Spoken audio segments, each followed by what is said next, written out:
Nós saudamos a todos que participam conosco, com a paz do Senhor Jesus. Estamos no programa As Profecias de Daniel. Pastor Fábio está conosco participando deste programa. Pai do Senhor, Pastor Fábio. Paz do Senhor, pastor Antônio Carlos. Nós estamos no capítulo 10 do livro de Daniel, que fala de uma revelação que o Senhor está trazendo a Daniel, uma visão de uma guerra prolongada, mas nós estamos ainda no capítulo 10, porque esta visão engloba o 10, o 11 e o 12, esses 3 capítulos. Então estamos concentrados no momento em que houve uma grande oposição do adversário, tanto à reconstrução de Jerusalém, como a chegada do anjo Gabriel para falar com Daniel. Passo a palavra ao pastor Fábio para ele fazer as considerações.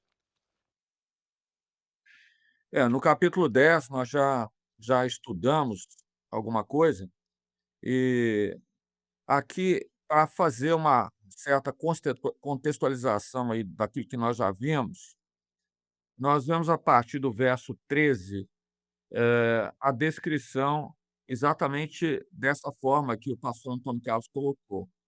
Ou seja, o anjo Gabriel, ele se revela a Daniel. E ele diz lá no verso 12, né: "Não temas, porque desde o primeiro dia em que aplicaste o teu coração a compreender e a humilhar-te perante o teu Deus, são ouvidas as tuas palavras". E ele vai mostrar aqui que haveria uma grande oposição, ou seja, houve uma grande oposição do príncipe da Pérsia. E Miguel, o arcanjo Miguel, é enviado para batalhar. Miguel, que é um dos primeiros príncipes, né? E Gabriel, então, traz revelações e Miguel trava essa batalha. É uma guerra espiritual porque é importante lembrar que o espiritual comanda o material e decide todas as coisas. Na nossa vida, da mesma forma, é isso, né? Por isso que Paulo fala lá aos Efésios, dizendo que há uma grande batalha, né? Não é nem contra a carne e o sangue, mas contra as potestades do ar, né? Os príncipes, os principados da maldade. E isso aconteceu durante toda a palavra na vida daqueles que querem entregar a sua vida à presença do Senhor.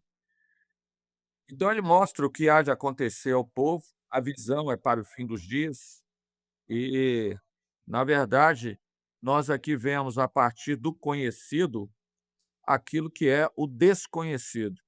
A história é aquilo que se conhece, e aquilo que é desconhecido é aquilo que Deus revela, sobretudo de uma forma profética. Então, resumindo aqui, ó, no primeiro ano do rei Ciro, foi a saída do cativeiro, a ordem de retorno para Jerusalém, Zorobabel, e aqueles 50.000 saem da Babilônia para ir a Jerusalém. Uma grande oposição se estabelece, nós vamos ver isso lá no livro de Esdras, né? Porque havia ali aqueles povos que habitavam em Samaria e que se opuseram à edificação do templo. Após a morte de Ciro, né, Ciro, a história diz que ele morreu na guerra contra os massagetas. Os massagetas eram um povo nômade da planície lá do Irã e que habitavam ali próximo ao mar Cáspio, né, entre o Uzbequistão e Cazaquistão hoje, né. Então, quando Ciro morre, seu filho Cambises assume, ele determina a paralisação da reconstrução, isso induzido pelos governadores da região, aqueles que se opuseram a eles. E nós vemos aqui num quadro, esse quadro de uma cronologia para que todos possam entender aonde nós estamos, na página da história, né. Nós vamos ver aqui em 536 a ordem de Ciro para retorno a Jerusalém. Em 536, ou seja, no mesmo ano, Zorobabel volta, né, para Jerusalém, para a reconstrução, sai de Babilônia. Em 535, os alicerces do templo são estabelecidos, a gente vê isso no capítulo 3 de Esdras. Depois a obra é interrompida, as datas aqui são estimadas, né, em 532. Depois mais tarde, Ageu e Zacarias profetizam para a retomada da obra no templo. É muito interessante todos lerem ali o primeiro capítulo de Ageu, e a profecia para a reconstrução está muito clara ali, mostrando o seguinte: eles precisavam reconstruir o templo e não ficar nas suas casas estucadas, né. A palavra diz isso. Em 516 o templo é concluído e e depois, Neemias então vem e recebe a autorização de Artaxerxes para ir a Jerusalém. E Neemias chega ali para a reconstrução, os muros e as portas são reconstruídos em 52 dias, e depois Neemias retorna a Jerusalém para renovar a lei. Então, essa é uma contextualização histórica. Portanto, o pastor Fábio mostrou este quadro que mostra a cronologia dos acontecimentos. Então, o príncipe da Pérsia, que é um ser do adversário, ele causou um impedimento e incitou os povos que habitavam em Jerusalém durante o cativeiro de Israel que fizesse de tudo para fazer a paralisação. O pastor Fábio mostrou que Ciro não deu ouvidos, mas o seu filho deu ouvidos e parou, paralisou a obra. Depois Artaxerxes, ele dá ordem de retornar e a obra retorna e conseguem edificar e consagrar o templo. O templo foi consagrado com 20 anos a partir do cativeiro. Nós gostaríamos de falar alguma coisa a respeito desses seres espirituais, porque isso é de grande importância para nós. O que aconteceu? A palavra mostra que o adversário tem um ser de comando para a Pérsia. Ele fala também da Grécia, de onde se entende que o adversário ele envia príncipe, lembrando que príncipe vem da palavra principal, a palavra mais fácil de entender é aquele que chefia, ele tem outros subordinados deles. Então tem um príncipe do adversário para as nações, tem para cidades, países, ruas, casas e diversos outros ambientes. O objetivo, fazer oposição a toda a obra de Deus. Interessante também entender o que é potestade, porque esses seres, ele tem o domínio com outros seres e ele procura dominar o ambiente. Então, vamos entender o que é este domínio do ambiente. São influências malignas para profanar o ambiente. Um exemplo que nós damos é de Jerusalém. Jerusalém murado, a cidade toda murada, lá dentro a lei de Moisés, os 10 mandamentos. Às vezes não se entende bem a força da lei de Moisés, que eram mais de 600 leis, mas se pegar os 10 mandamentos, os judeus tinham uma forma de vida muito ética, que a palavra chama de santidade, né? Não matavam, não roubavam, não adulteravam, não davam falso testemunho, não prejudicavam o seu próximo. Isso se chama santidade. Era o que estava dentro de Jerusalém. O adversário tentava derrubar os muros para introduzir ali dentro os maus costumes e profanar o lugar. De forma que o adversário atua em diversos ambientes e para isso nós precisamos estar atentos, que é um ensino paralelo que está dentro do livro de Daniel, nesse capítulo 10, e que nos interessa muito conhecer porque a palavra diz que precisamos conhecer as nossas armas espirituais e as armas do adversário. Por exemplo, a corrupção, quando entra, transforma o ambiente num ambiente corrupto. Então, o adversário entrou ali e contaminou aquele ambiente. Você tem um ambiente de trabalho.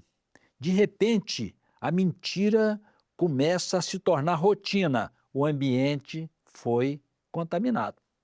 O adversário passou a dominar aquele ambiente.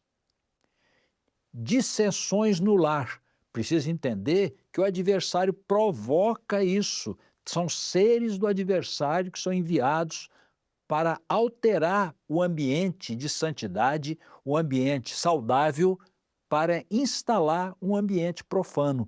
Então começa a dissensão no lar, brigas, desentendimentos, vontade de separar, até o adversário entrou, está dominando o ambiente. Vou falar mais algumas coisas. Quando se passa crianças, adultos, mas muito cuidado com as crianças, horas no celular, assistindo vulgaridades, aquilo daqui um pouco se torna normal. Quando se torna normal, o adversário dominou o ambiente. Passou a ser tudo normal para você e o ambiente foi profanado. Quando a igreja tolera pecado, ela entra em decadência, porque o adversário entra com influências malignas ali dentro. Então, isso nós precisamos compreender, e para entender, quem desejar poderá ler Efésios 6, a armadura espiritual. Lá fala das ciladas que o adversário provoca. Ele ataca, ele envia setas inflamadas, diz a palavra. E também diz que nós precisamos estar bem preparados, entendendo o que se passa, para que possamos resistir no dia mal. O que é esse dia mal? O adversário não ataca na fortaleza, ele ataca na fraqueza. Então, no seu pior dia, vamos dizer assim, é esse dia que o adversário vai atacar. Não é? Quando lembra da casa sobre a rocha, as investidas vieram de cima, de baixo e pelos lados. Ele ataca de todos os lados para derrubar. Por isso, é preciso estar muito firme no Senhor e entendendo as astutas ciladas do adversário.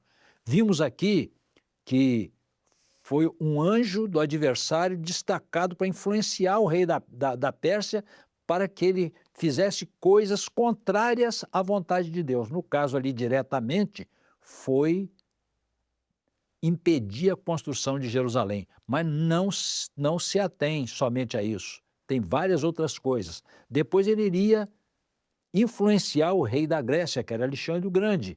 E Gabriel foi enviado pelo Senhor para falar com Daniel, e ele impediu a ida também do anjo Gabriel, que não era um guerreiro.